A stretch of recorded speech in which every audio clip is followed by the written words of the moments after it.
दो बात कौन कौन सी? कहा एक तो मौत को और एक भगवान को सदा याद रखें। भगवान को सदा याद रखने से क्या होगा? कहा भगवान को सदा याद रखेंगे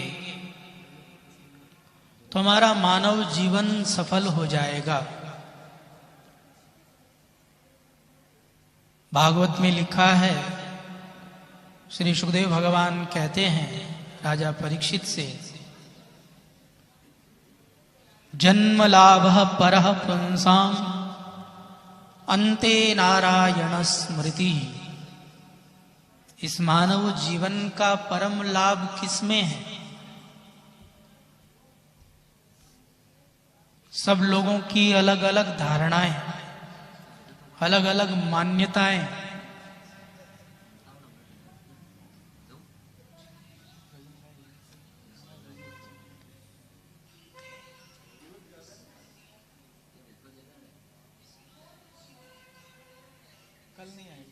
कई लोग ये समझते हैं कि इस मानव जीवन के द्वारा ऐश और आराम कर लें, यही मानव जीवन की सफलता है। अच्छे वस्त्र पहन लें, अच्छा खाना खा लें, अच्छा भोजन कर लें, अच्छा रहन सहन हो, अच्छा बैंक बैलेंस हो,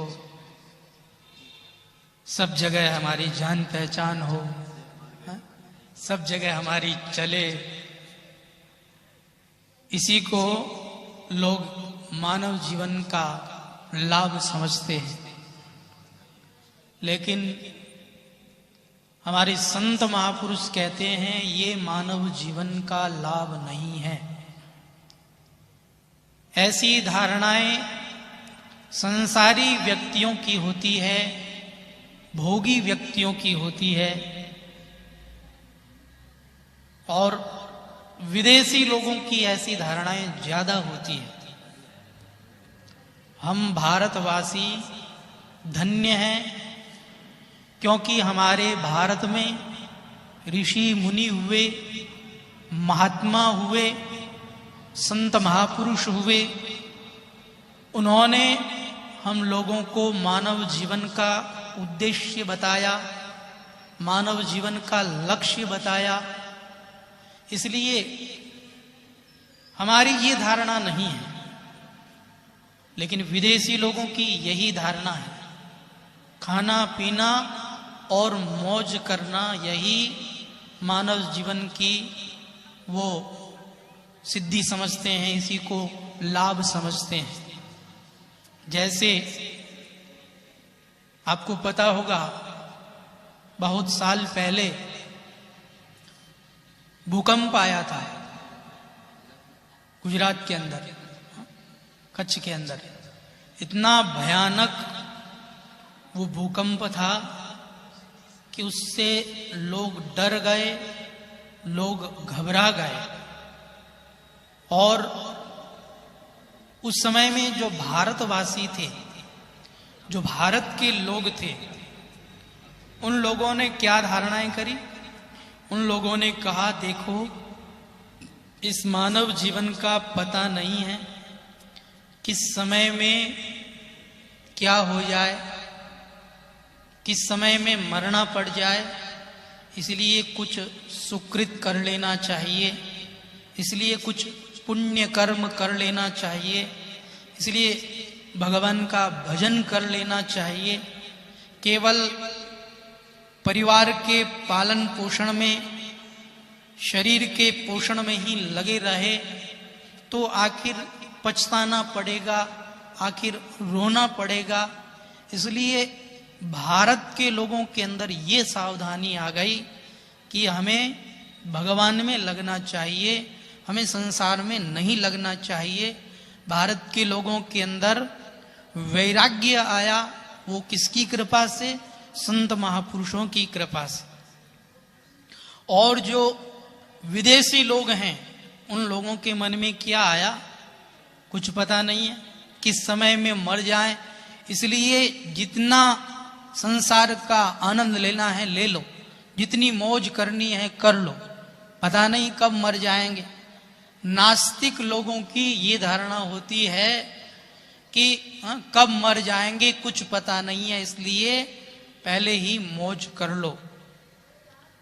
लेकिन भारतवासी ऐसा नहीं सोचते हैं। भारतवासी लोगों को ये पता है कि हमारे मानव जीवन का उद्देश्य क्या है, हमारे मानव जीवन का लक्ष्य क्या है। तो अंत में भगवान की याद आ जाना यही मानव जीवन का लाभ है। जन्म लाभ परः पुंसाम अन्ते नारायण स्मृति ही। अंत में उन भगवान नारायण की याद आ जाए। भगवान अर्जुन से गीता के अंदर कहते हैं कि अंत काले च मामेव स्मरन् मुक्त्वा कलेवरम यः प्रयाति समद्भावम याति नास्त्यत्र संशयः। अंत काल में जीव जिसका स्मरण करता है, अंत काल में मानव जिसका स्मरण करता है उसकी वही गति होती है।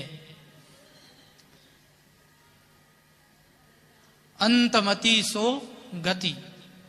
अंत में जिसमें हमारी मति रहेगी वही हमारी गति होगी। मति भगवान में रहनी चाहिए। अगर मति भगवान में रहेगी तो गति भी हमारी भगवान में ही होगी। मति अगर संसार में रह गई तो हमारी दुर्गति हो जाएगी। इसलिए प्रयास करना चाहिए कि हमारी बुद्धि में संसार के लिए नहीं, हमारी बुद्धि में भगवान के लिए स्थान हो। हम लोग संसार को प्रथम स्थान देते हैं और भगवान को एकदम लास्ट में स्थान देते हैं। ये हमारी सबसे बड़ी भूल है।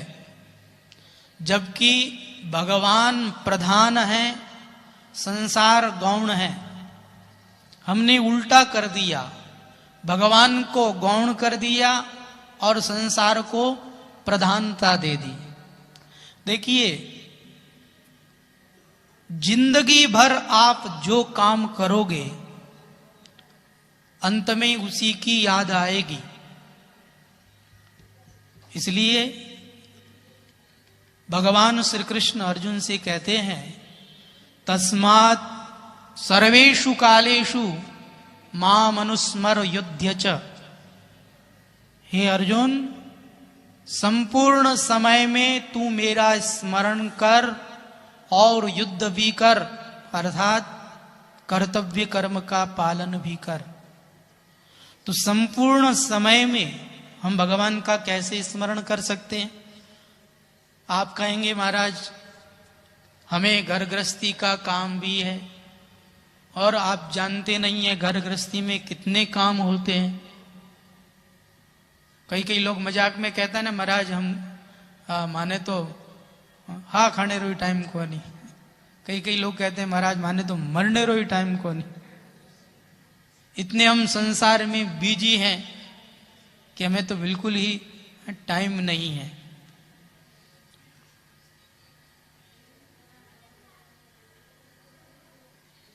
भगवान के लिए हमें समय निकालना चाहिए।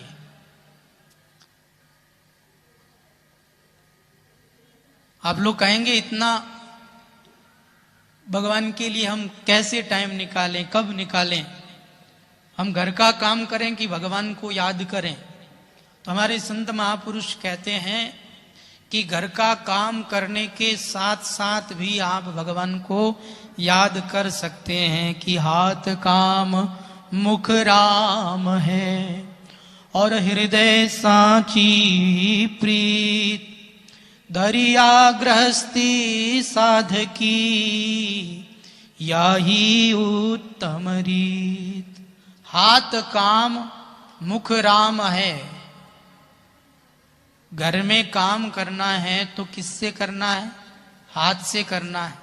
मुंह तो आपका खाली है, तो मुंह से प्रभु के नाम का सुमिरन करते रहें और हाथ से घर का काम करते रहें और हृदय में उन परमात्मा के प्रति सच्चा प्रेम हो। अगर इस प्रकार से कोई घर में रहता है तो श्री दरियाव जी महाराज कहते हैं गृहस्थ में रहते हुए भी वो संत है, साधु है। गृहस्थ में रहते हुए भी वो भक्त है। और जो ऐसी रहनी रहता है, ऐसी करनी करता है, वह अंत में भगवान को ही प्राप्त होता है। उसे अंत में भगवान की ही याद आती है। तो अंत में भगवान की याद हमें आए, इसके लिए हमें सतत उन भगवान का स्मरण करना चाहिए।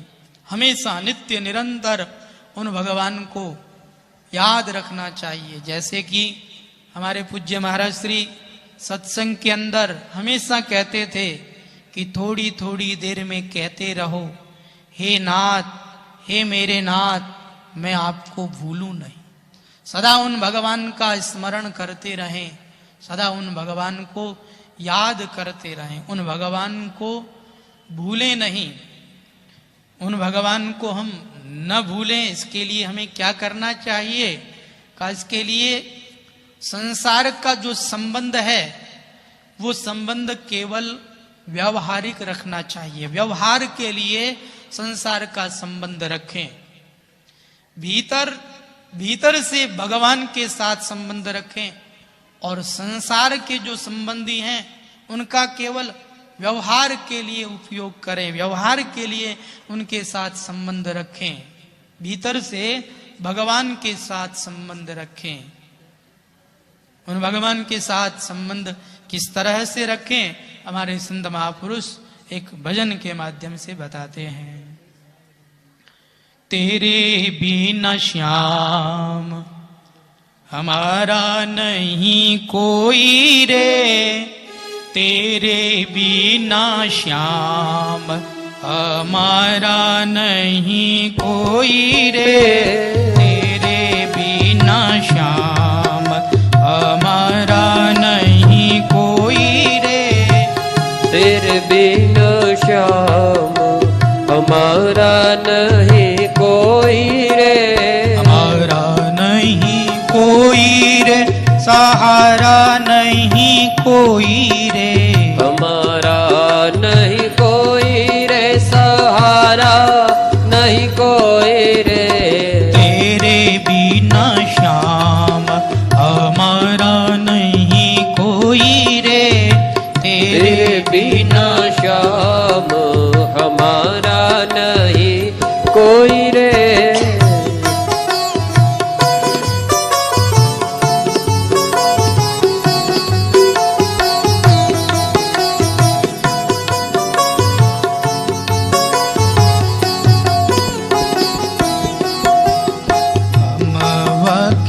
डाली पे पिंजरा लगाया, अमवा की डाली पे पिंजरा लगाया, अमवा की डाली पे पिंजरा लगाया, अमवा के डाली पे पिंजरा लगाया, उड़ गया पंछी उड़ाया नहीं कोई रे, उड़ गया पंछी उड़ाया नहीं कोई रे, तेरे बिना श्याम हमारा नहीं कोई रे, तेरे बिना श्याम हमारा नहीं कोई रे, हमारा नहीं कोई रे, सहारा नहीं कोई रे, हमारा नहीं कोई रे, सहारा नहीं कोई रे, तेरे बिना श्याम हमारा नहीं कोई रे, तेरे बिन श्याम हमारा नहीं कोई रे।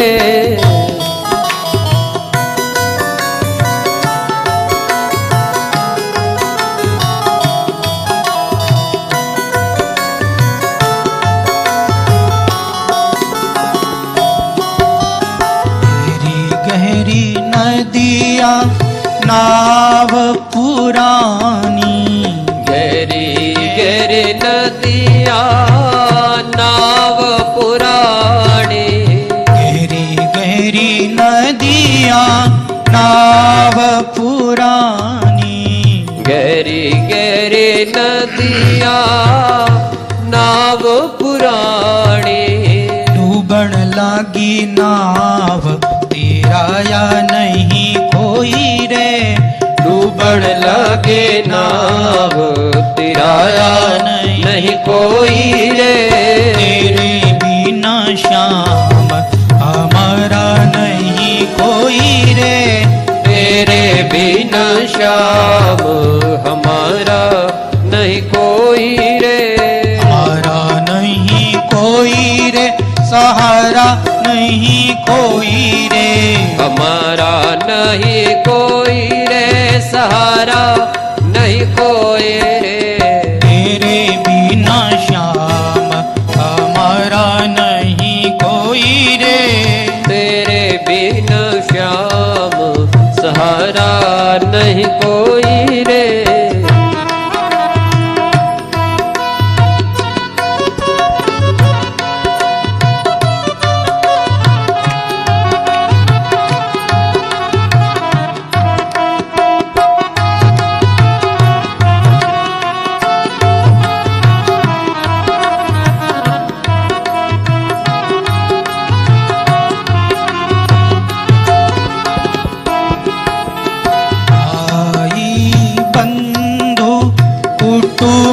कबीलो, भाई बंधु कुटुंब कबीलो, भाई बंधु कुटुंब कबीलो, भाई बंधु कुटुंब कबीलो।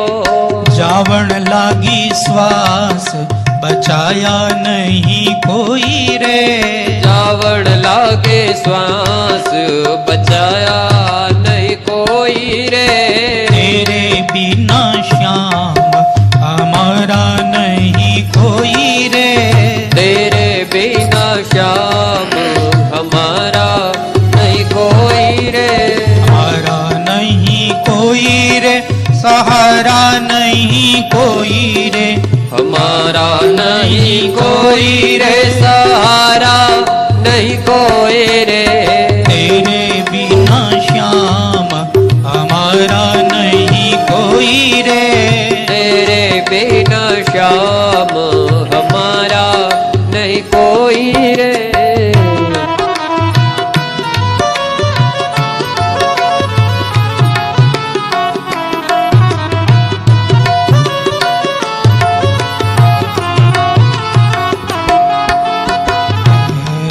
कबीर सुनो भाई साधो, कहत कबीर सुनो भाई साधो, कहत कबीर सुनो भाई साधो, कहत कबीर सुनो भाई साधो। गुरु बिना ज्ञान दिया नहीं कोई रे, गुरु बिना ज्ञान दिया नहीं कोई रे। तेरे बिना श्याम हमारा नहीं कोई रे, तेरे बिना श्याम हमारा नहीं कोई रे।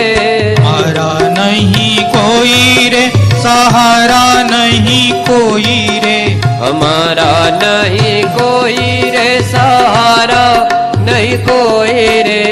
तेरे बिना श्याम हमारा नहीं कोई रे, तेरे बिना श्याम हमारा नहीं कोई रे। तेरे बिना श्याम हमारा नहीं कोई रे, तेरे बिना श्याम हमारा नहीं कोई। तेरे बिना श्याम हमारा नहीं कोई रे, हमारा नहीं कोई रे, सहारा नहीं कोई रे, तेरे बिना श्याम हमारा नहीं कोई रे। अगर हम चाहते हैं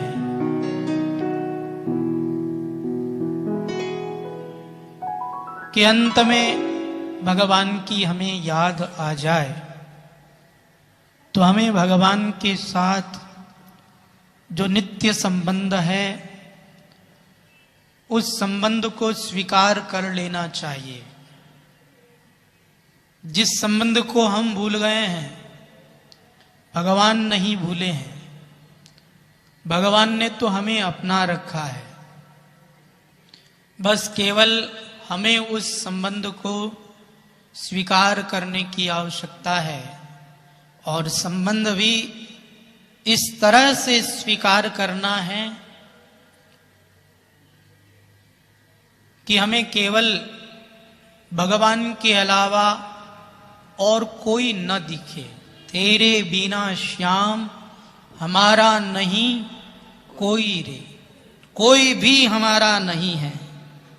आप कहोगे महाराज हमारा कैसे नहीं, हमारे माता पिता हैं, हमारे भाई बंधु हैं, सब कुछ है हमारे साथ। कहा ये कोई साथ नहीं देने वाले, भाई बंधु कुटुंब कबीलो, जावण लागी श्वास बचाया नहीं कोई रे। जब श्वास जाए निकलेगी उस समय में ये कोई नहीं बचाने वाले हैं, कोई साथ नहीं देने वाला है, सब यहीं रह जाएंगे। संसार का धन भी यहीं रह जाएगा। जिस धन को लेकर के हम गर्व कर रहे हैं, अभिमान कर रहे हैं, हमारे पास लाखों रुपए हैं, हमारे पास करोड़ों रुपए है, हमारे पास बंगला है, हमारे पास कार है, गाड़ी है, हाँ इतने हमारे संगी साथी हैं, इतने हमारे मित्र हैं, कुटुंब परिवार हमारा इतना बड़ा है, ये सब का सब यहीं रह जाएगा।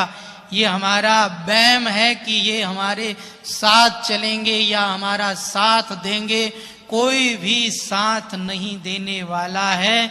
इसलिए इस संसार के अंदर किसी का भी आश्रय नहीं रखना है, केवल भगवान का आश्रय रखना है। देखिए भगवत आश्रय किसको मिलता है? हमारे संत महापुरुष कहते हैं कि भगवत आश्रय उसको मिलता है जो अन्याश्रयी नहीं होता। अन्याश्रयी का मतलब है जिसको संसार का आश्रय नहीं, धन का, परिवार का, किसी का भी जिसको आश्रय नहीं, वह भगवत आश्रयी हो सकता है, उसे भगवत आश्रय मिल सकता है। अन्याश्रयाणाम त्यागो अनन्यता, जहां पर अनन्यता आती है वहीं पर भगवत आश्रय मिलता है। अनन्यता किसे कहते हैं? अनन्यता कहते हैं अन्याश्रयाणाम त्यागो अनन्यता, जहां पर अन्य के आश्रय का त्याग हो। अन्य कौन है? कहा ये संसार, ये परिवार, ये धन कुटुंब, ये ही अन्य हैं। इन अन्य का आश्रय जहां न हो, केवल भगवान का आश्रय हो, वो अनन्यता कहलाती है। और ऐसी अनन्यता से ही भगवान रीझते हैं। ऐसी अनन्यता जिसके हृदय में होती है उसी के हृदय में भक्ति उत्पन्न होती है और उसी पर भगवान की कृपा होती है, उसी को भगवत आश्रय मिलता है। तो हमारे भीतर अनन्यता होनी चाहिए। अगर अनन्यता होगी तो भगवत आश्रय हमें जरूर मिल जाएगा। जैसे कि भक्तिमती मीराबाई ने कहा, मेरे तो गिरधर गोपाल दूसरों न कोई। मेरे तो केवल गिरधर गोपाल ही अपने हैं, इस संसार के अंदर दूसरा मेरा कोई अपना नहीं है। जब तक संसार को अपना मानते रहेंगे तब तक भगवान का आश्रय नहीं मिलने वाला। जैसे आप एक छोटे से उदाहरण से समझ सकते हैं। छोटा सा बालक, नन्हा सा बालक जिस समय में रोता है तो माँ क्या करती है? माँ उसके आगे खिलौने डाल देती है, और वो बच्चा अगर खिलौनों से खेलने लग जाए तो माँ अपने घर के काम में लग जाती है। और बच्चा अगर उन खिलौनों को फेंक दे, कहे कि नहीं मुझे इन खिलौनों से नहीं खेलना है, मुझे तो माँ की गोदी में आना है, तो माँ क्या घर का काम कर पाएगी? उस समय में माँ तुरंत उस बालक को गोद में उठा लेगी।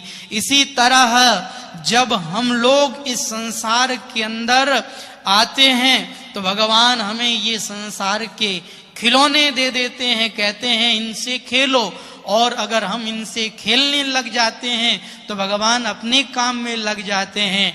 और अगर हम ये कह दें कि नहीं हमें इन संसार के खिलौनों से नहीं खेलना, हे प्रभु हमें तो आपकी गोदी में आना है, तो तुरंत भगवान हमें अपनी गोद में उठा लेंगे, तुरंत भगवान हमारे ऊपर कृपा कर देंगे। तो हमें भगवद आश्रय अगर चाहिए तो हमें संत महापुरुषों की तरह आश्रय लेना होगा। तेरे बिना श्याम हमारा नहीं कोई रे, ये कहना होगा, और केवल कहना ही नहीं, ये हमें मानना होगा। अगर हम ये अच्छी तरह से भीतर से मान्यता कर लेंगे तो फिर इस संसार के अंदर हम कहीं पर भी अटक नहीं सकते हैं, कहीं पर भी हम भटक नहीं सकते हैं। फिर हमें भगवान की कृपा का आश्रय मिल जाएगा। और देखिए, जिसको भगवान की कृपा का आश्रय मिल जाता है वह फिर इस संसार के अंदर स्वच्छंद विचरण कर सकता है, स्वतंत्र विचरण कर सकता है। उसे फिर कोई भय नहीं रहता है, वह निश्चिंत हो जाता है, वह निर्भय हो जाता है। तो हमें भगवान की शरण ग्रहण कर लेनी चाहिए और उन भगवान को सदा याद रखना चाहिए। जो व्यक्ति अपना कल्याण चाहता है उस व्यक्ति को चाहिए कि उन भगवान के साथ अपना जो नित्य संबंध है उस संबंध को स्वीकार कर लेवे। उन भगवान के साथ हमारा अनादिकाल का संबंध है। संसार के जो संबंधी हैं उनका संबंध तो कोई सालों का है, साल 2 साल 5 साल 15 साल, लेकिन भगवान का जो संबंध है वह अनादिकाल का संबंध है। इसलिए उस संबंध को ही असली संबंध मानना चाहिए और उसी संबंध को ही स्वीकार करते हुए हमें हमेशा यही कहते रहना चाहिए कि हे भगवान, मैं आपका हूँ और आप मेरे हैं, मैं भगवान का हूँ और भगवान मेरे हैं। ये मान्यता हमें दृढ़ता पूर्वक कर लेनी चाहिए, भीतर से हमें ये स्वीकार कर लेना चाहिए। जैसे कन्या का विवाह हो जाए और वो जिस समय में ससुराल चली जाए और वहां ससुराल में वह रात्रि में सोती है, सुबह उसकी सासू उसको उठाती है तो उसकी सासू उसका नाम नहीं लेती है, बहू ये शब्द कहती है और वो तुरंत उठ जाती है। अब उसने ये शब्द कब स्वीकार कर लिया?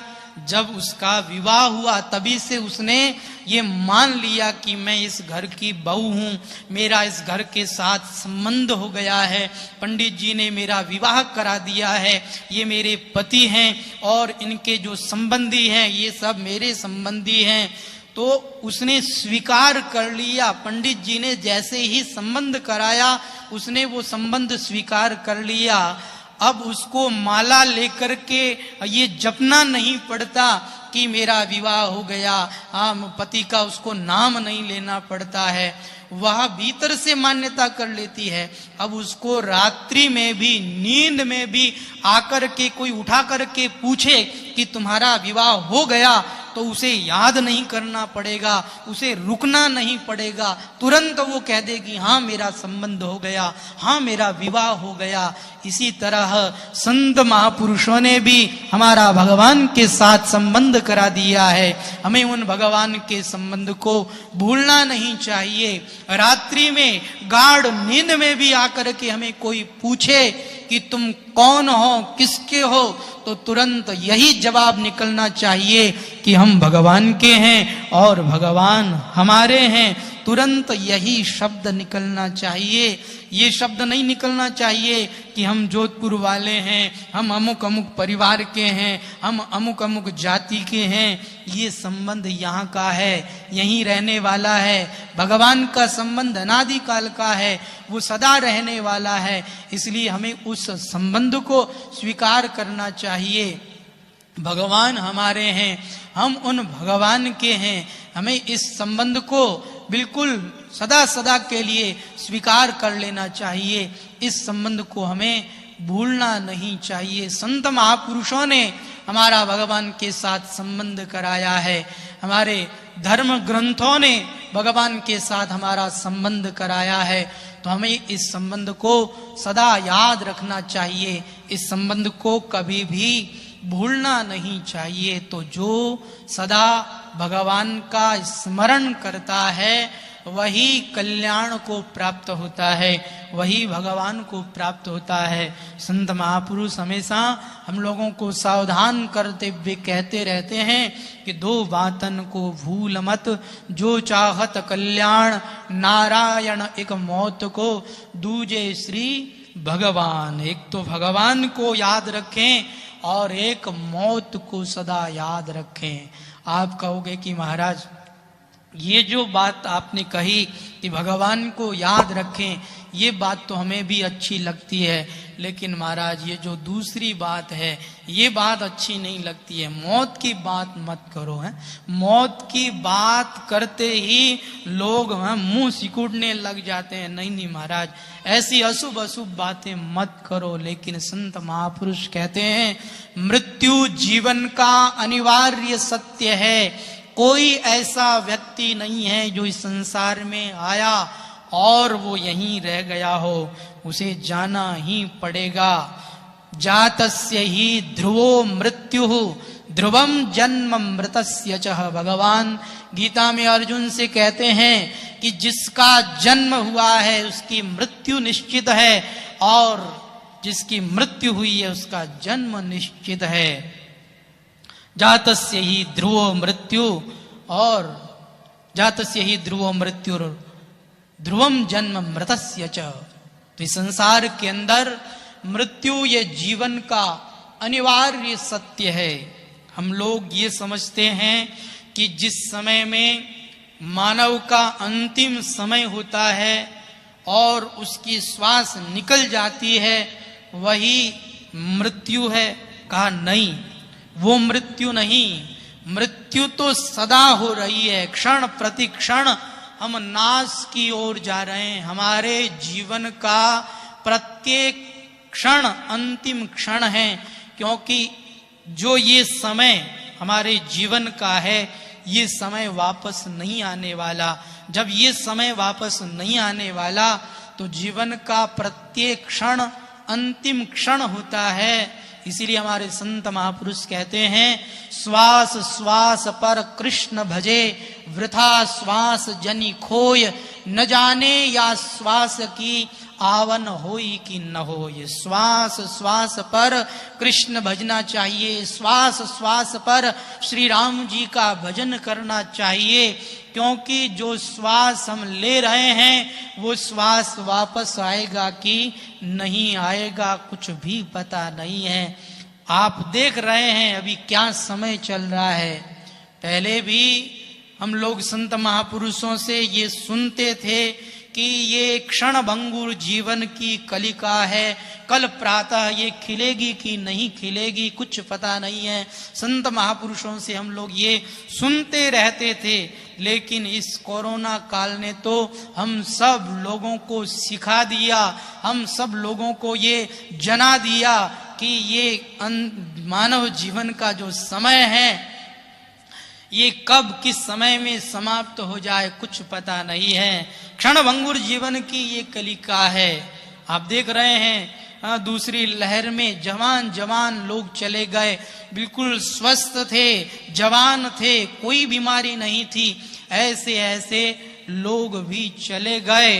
अब तो लोगों को डर लगने लग गया, न जाने हमारे साथ भी क्या होगा।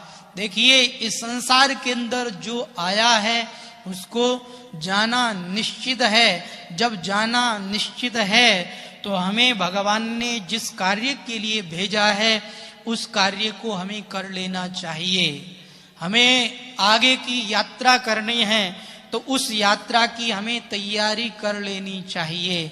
जैसे आप लोगों को अगर हरिद्वार की यात्रा करनी हो तो हमारी माताएं बहनें तो उस दिन रात्रि में सोती ही नहीं है, रात्रि भर कुछ न कुछ बनाती रहती है और बैग तैयार करती है। हमें हरिद्वार की यात्रा में जाना है तो कितना खाने पीने का सामान साथ में लेती है, कितने वस्त्र साथ में लेती है, कितनी तैयारी के साथ में चलते हैं। हमें यात्रा करनी है तो एक छोटी सी यात्रा करनी है, उसके लिए आप इतनी बड़ी भारी तैयारी करते हो। हमारे संत महापुरुष कहते हैं भैया ये जीवन की यात्रा, इस यात्रा के बाद में हमें कौन सी यात्रा करनी है, आगे की यात्रा करनी है, परलोक की यात्रा करनी है। उस यात्रा की हमने तैयारी करी कि नहीं, उस यात्रा की तैयारी के लिए हमने क्या सामग्री इकट्ठी की,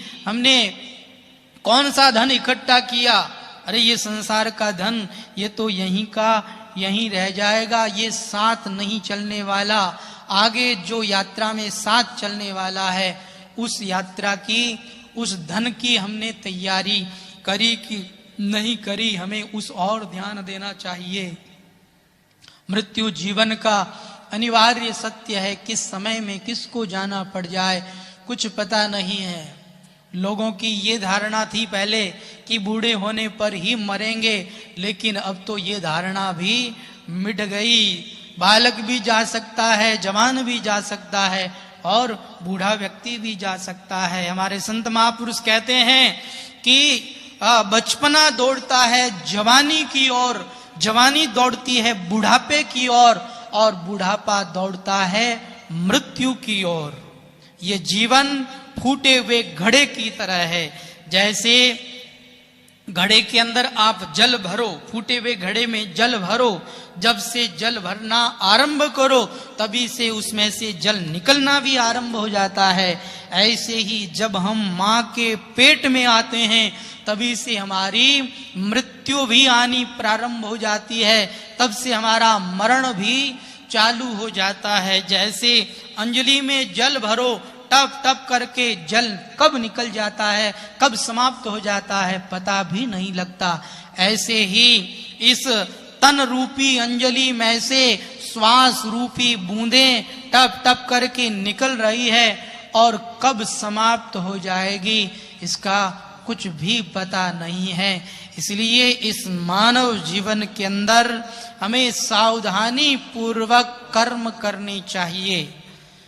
परीक्षित को उपदेश करते हुए श्री सुखदेव भगवान ने कहा कि जो मरणासन्न व्यक्ति हो उस व्यक्ति को 3 उपाय करने चाहिए। क्या क्या कहा? उस व्यक्ति को भगवान के नाम का कीर्तन करना चाहिए और उस व्यक्ति को भगवान की कथा का श्रवण करना चाहिए और उस व्यक्ति को भगवान की लीलाओं का स्मरण करना चाहिए। भगवान की कथा का श्रवण, भगवान के नाम का कीर्तन और भगवान की लीलाओं का स्मरण, ये 3 उपाय है मृत्यु के भय से मुक्त होने के लिए। आज इस संसार के अंदर जिसको देखो वो मृत्यु से घबराता है, जिसको देखो वही मृत्यु से भयभीत है। लेकिन आपने सुना होगा जो भजनानंदी महापुरुष होते हैं, जो तपस्वी संत होते हैं, वो मृत्यु से नहीं घबराते। आपने भागवत की कथा में सुना होगा, जिस समय में श्री ध्रुव जी महाराज भगवत धाम को जा रहे थे, उन्हें लेने के लिए विमान आया, तो उस समय में मृत्यु देवता हाथ जोड़ करके उनके सामने खड़े होते हैं और कहते हैं कि आप मुझे स्वीकार करके जाएं, क्योंकि इस पृथ्वी लोक का यह नियम है, जो यहाँ आता है मुझे स्वीकार करता है, मृत्यु को प्राप्त होता है, फिर वह आगे की यात्रा करता है। अब मेरी इतनी हिम्मत नहीं कि मैं आपको छू सकूं, इसलिए आप अपना चरण मुझ पर रखिए और विमान के अंदर प्रवेश कीजिए। श्री ध्रुव जी महाराज भजनानंदी महापुरुष थे, भगवान का भजन करने वाले, भगवान के भक्त थे, इसलिए वो मृत्यु से घबराए नहीं। मृत्यु उनसे घबरा रहे हैं, मृत्यु देवता उनके सामने हाथ जोड़ रहे हैं। तो जो भगवान का भजन करने वाले होते हैं वो भयभीत नहीं होते, वो निश्चिंत हो जाते हैं, वो निर्भीक हो जाते हैं, क्योंकि जो भगवान की शरण ग्रहण कर लेते हैं उनको इस संसार में किसी का डर नहीं रहता, किसी का भय नहीं रहता। वो भगवान के भरोसे निश्चिंत हो जाते हैं, निर्भय हो जाते हैं। तो हमें अपनी मौत को सदा याद रखते हुए भगवान का सदा स्मरण करते रहना चाहिए। आपको पता है कई कई लोग ऐसे होते हैं जो रात्रि में सोते हैं और सोते ही रह जाते हैं, रात्रि में ही हार्ट अटैक आता है, नई नई बीमारियां आ रही है। पहले हार्ट अटैक आता था तो भयंकर दर्द होता था, व्यक्ति चिल्लाता था तो उठ करके लोग उसके पास में आ जाते, उसको बचाने की कोशिश करते, डॉक्टर के पास में ले जाते और वहां जाने पर हो सकता है वो बच जाए। लेकिन हार्ट अटैक ने भी अपना नया रूप धारण कर लिया। आजकल हार्ट अटैक आता है लेकिन बोल करके नहीं आता, साइलेंट हार्ट अटैक आने लग गया। सोता है व्यक्ति और सोता ही रह जाता है, चुपचाप आता है और व्यक्ति की जीवन लीला समाप्त कर देता है। कई कई लोग हंसते हैं, हंसते हंसते ही हार्ट अटैक आता है और चल बसते हैं। कई कई लोग स्नान करते हैं और स्नान करते करते हार्ट अटैक आया, वहीं चले गए। अब स्नान करते करते ही जो गया हो उसको स्नान कराने की भी क्या आवश्यकता। तो ये जीवन जो है वह क्षणभंगुर हमारा जीवन है। इस क्षणभंगुर जीवन के द्वारा एक ही परम लाभ है कि हम इस जीवन के माध्यम से भगवान का भजन कर सकते हैं, उन भगवान को हम प्राप्त कर सकते हैं, उन भगवान के साथ हम अपना एक संबंध बना सकते हैं। उन भगवान से हम अगर संबंध बना लें तो केवल हमारी ओर से ही वो स्वीकृति नहीं होगी, भगवान की ओर से भी स्वीकृति हो जाएगी।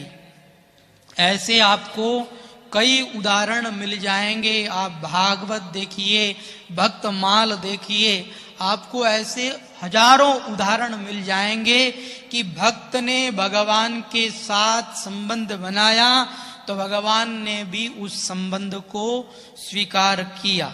ऐसे आपको अनेकों उदाहरण मिल जाएंगे। और हमारे भगवान गीता में प्रतिज्ञा पूर्वक कहते हैं कि ये यथा माम प्रपद्यन्ते तांस तथैव भजाम्यहम्। भक्त जिस प्रकार से मेरी शरण ग्रहण करता है, भगवान कहते हैं मैं उसको उसी प्रकार से आश्रय देता हूं। अगर भक्त भगवान को अपना माता पिता बनाए तो भगवान उसके श्रेष्ठ माता पिता बन जाते हैं। भक्त अगर भगवान को अपना पुत्र बनाए तो भगवान भक्त के पुत्र बन जाते हैं। भगवान को भक्त अगर अपना भाई बनाए तो भगवान भाई बन जाते हैं। जो संबंध आप स्वीकार करो भगवान वही संबंध आपके साथ स्वीकार कर लेंगे। अनेकों भक्त हुए हैं ऐसे जिन्होंने भगवान के साथ संबंध बनाया और भगवान ने उनके संबंध को स्वीकार किया। अर्जुन ने भगवान के साथ मित्रता करी तो भगवान अर्जुन के मित्र बन गए, अर्जुन के भगवान सारथी बन गए। पांडवों ने भगवान के साथ प्रेम किया तो पांडवों के भगवान कितने ऋणी हो गए, कितना भगवान कार्य करने लग गए। पांडवों के राजसु यज्ञ में भगवान ने झूठी पतलें भी उठाई। भगवान प्रेम को निभाना जानते हैं। हम लोग संसार के पीछे भागते हैं, संसारी व्यक्तियों से प्रेम करते हैं, जबकि होता क्या है, संसारी व्यक्ति धोखा देते हैं, संसारी व्यक्ति बीच में छोड़कर चले जाते हैं और भगवान प्रेम को निभाने वाले हैं, सदा साथ रहने वाले हैं, सदा साथ निभाने वाले हैं। लेकिन फिर भी हम संसार के पीछे भागते हैं। हम भगवान के साथ प्रेम को अगर स्वीकार कर लें, भगवान के साथ संबंध को अगर स्वीकार कर लें तो हमारी मौज हो जाए, हमारा काम बन जाए। लेकिन हम भगवान के संबंध को स्वीकार न करके संसार की ओर भागते हैं, झूठे संबंधों के पीछे भागते हैं। हमारे पूज्य महाराज श्री कहते थे कि देखो संसार के अंदर कहीं पर भी प्रेम नहीं होता। संसार में जो भी होता है वो मोह होता है और मोह सकल व्याधिन कर मूला। मोह क्या है? मोह संपूर्ण दुखों की जड़ है। इस मोह के कारण ही संपूर्ण दुख उत्पन्न होते हैं। तो संसार में जहां पर भी आपको प्रेम दिखे वो प्रेम नहीं, वो मोह है, वो स्वार्थ है। केवल अपने स्वार्थ की पूर्ति के लिए ही संसारी लोग प्रेम दिखाते हैं। जहां स्वार्थ की पूर्ति हो गई बस उस संबंध को भूल जाएंगे। जहां स्वार्थ में बाधा आई उस संबंध को भूल करके वो मित्रता शत्रुता में बदल जाएगी। एक दूसरे के घनिष्ठ मित्र किस समय में कड़े विरोधी बन गए, किस समय में एक दूसरे के शत्रु बन गए, पता भी नहीं लगता। तो इस संसार के अंदर स्वार्थ का संबंध है, संसार के अंदर प्रेम नहीं है। इसीलिए हमारे गोस्वामी श्री तुलसीदास जी महाराज स्पष्ट शब्दों में कहते हैं कि स्वार्थ मित्र सकल जग माही, सपने हूँ प्रभु परमारथ नाही। स्वार्थ मित्र सकल जग माही, सपने हूँ प्रभु परमारथ नाही। स्वप्न में भी इस संसार के लोगों में परमारथ नहीं है। सुर नर मुनि सबकी यह रीति, और स्वार्थ लाग करही सब प्रीति। सुर नर मुनि सबकी ये रीति है, सब स्वार्थ को लेकर के ही प्रेम करने वाले। एक बार की बात, एक संत सत्संग कर रहे थे और ये दोहा बोल करके संसारी लोगों की बात बता रहे थे। तो एक जवान व्यक्ति खड़ा हुआ और वो खड़ा होकर के कहता है, महात्मा जी आप ये जो बात बोल रहे हैं झूठ बोल रहे हैं, आपको पता नहीं है संसार के अंदर कितना प्रेम होता है। वो महात्मा जी से ही प्रश्न करके कहने लगा, महात्मा जी आप मुझे ये बताएं कि आप साधु कब बने। महात्मा जी ने कहा बहुत छोटी अवस्था थी, 4 वर्ष का था तब माता पिता ने गुरुदेव के चरणों में चढ़ा दिया और तब से बस आश्रम में ही रहते हैं। कहा उसके बाद घर गए? कहा नहीं, घर गए नहीं और घर वालों को किसी को हम जानते भी नहीं। कहा अच्छा महात्मा जी आप घर में परिवार में रहे नहीं हैं? कहा नहीं, बिल्कुल नहीं रहे। कहा जब घर में परिवार में आप रहे नहीं हैं तो आपको क्या पता कि घर में परिवार में प्रेम नहीं होता है? महात्मा जी मैं घर में रहता हूं, मुझे पता है घर में परिवार में कितना प्रेम होता है। मेरी माँ मुझसे कितना प्रेम करती है मैं जानता हूं, मेरे पिता मुझसे कितना प्रेम करते हैं मैं जानता हूं, मेरा भाई मुझसे कितना प्रेम करता है मैं जानता हूं, मेरी भाभी मुझसे कितना स्नेह करती है मैं जानता हूं, और महाराज मेरी घरवाली मुझसे कितना प्रेम करती है मैं जानता हूं। महात्मा जी ने कहा देख अभी अभी तू नया नया इस संसार में आया है, तुझे पता नहीं है इस संसार का प्रेम कैसे होता है। कहा नहीं महात्मा जी मैं जानता हूँ इस संसार के अंदर कितना प्रेम है क्या है, आप नहीं जानते हैं। महात्मा जी ने कहा चल तू मेरे पास में रह, मैं तुझे सिखाऊंगा। महात्मा जी ने उसे अपने पास रखा और महात्मा जी ने उसे भजन करने की विधि बतलाई, कुछ श्वास रोकने की विधि बतलाई।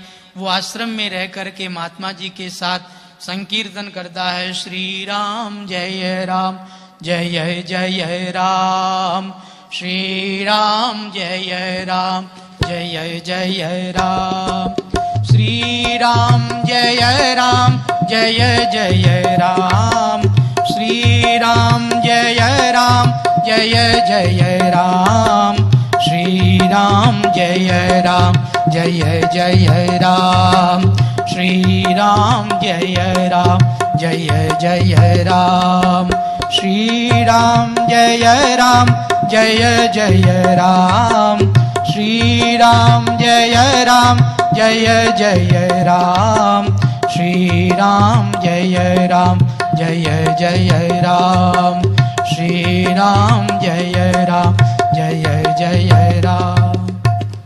बोलो राम जी महाराज की।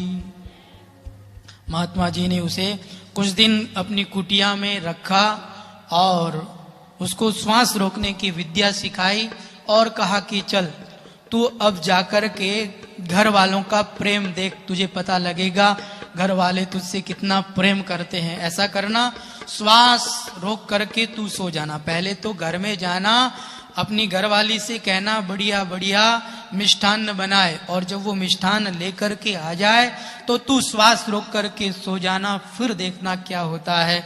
तो वो घर पर गया और घरवाली से कहता है आज तो गरम गरम जलेबी लड्डू और खीर खाने की मन में आ रही है। कहा अभी बना करके लाती हूँ। वो जल्दी जल्दी खीर मालपुआ जलेबी लड्डू बना करके लाई। जैसे ही पास में रखा तो उसने कहा मेरे पेट में भयंकर दर्द हो रहा है, ऐसे करके नीचे गिर गया और कहने लगा अब मैं मरने वाला हूँ। ऐसे करके श्वास रोक करके वो नीचे गिर जाता है। उसकी पत्नी बार बार उसको झकझोरती है और वो जब नहीं उठता तो उसकी नाड़ी देखती है, उसकी नाड़ी नहीं चल रही है। तो उसने कहा ये तो चले गए, अब ये चले गए, अब ये खीर मालपुआ ये जलेबी इनका क्या होगा। देखो लड्डू और जलेबी तो और दिन तक रह सकते हैं, लेकिन ये खीर मालपुआ तो खराब हो जाएगा। तो जल्दी जल्दी उसने अपना पेट भरा और फिर उसकी छाती पर अपना सर रख करके रोती है, कहती है साईं स्वर्ग सिद्धारिया कच्चू मन्ने भी आंको मेरे स्वामी आप मुझे छोड़ करके चले गए, अब मुझे बताओ मुझे क्या करना है। अब वो श्वास रोके वहां सोया हुआ था, श्वास खोल करके उसने कहा खीर तो लबालब पी ली, अब कच्चू लड्डू भी चखो, ये लड्डू क्यों बाकी छोड़ दिए, इनको भी चख लो। उसे तो वैराग्य हो गया, तुरंत महात्मा जी के पास चला गया। महात्मा जी आप सच कहते हैं घर वालों का कैसा प्रेम होता है। महात्मा जी आप सच कहते हैं स्वार्थ मित्र सकल जग माही, सपने हूँ प्रभु परमार्थ नाही। तो इस संसार के अंदर कहीं पर भी परमार्थ नहीं है, केवल संत महापुरुष ही ऐसे होते हैं जो हमारा परमार्थ चाहते हैं, जो हमारा कल्याण चाहते हैं। गोस्वामी श्री तुलसीदास जी महाराज कहते हैं कि एक तो संत और एक भगवान, ये दो ही ऐसे हैं जो हमारा कल्याण चाहते हैं, जो हमारा हित चाहते हैं। इसलिए हमें संतों की और भगवान की शरण में रहना चाहिए ताकि हमारा मानव जीवन सफल हो जाए, हमारा कल्याण हो जाए। बोलिए आनंद कंद भगवान की। हमारे बीच में परम पूज्य महंत श्री परमहंस राम प्रसाद जी महाराज पधार चुके हैं। तो आइए आप श्री के श्रीमुख से अब हम लोग भक्तमाल की कथा का श्रवण करते हैं। राम राम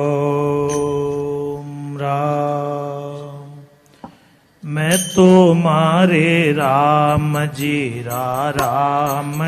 हमारा रे। मैं तुम्हारे राम जी हमारा रे। राम जी हमारा मन लागे गाना प्यारा रे। राम जी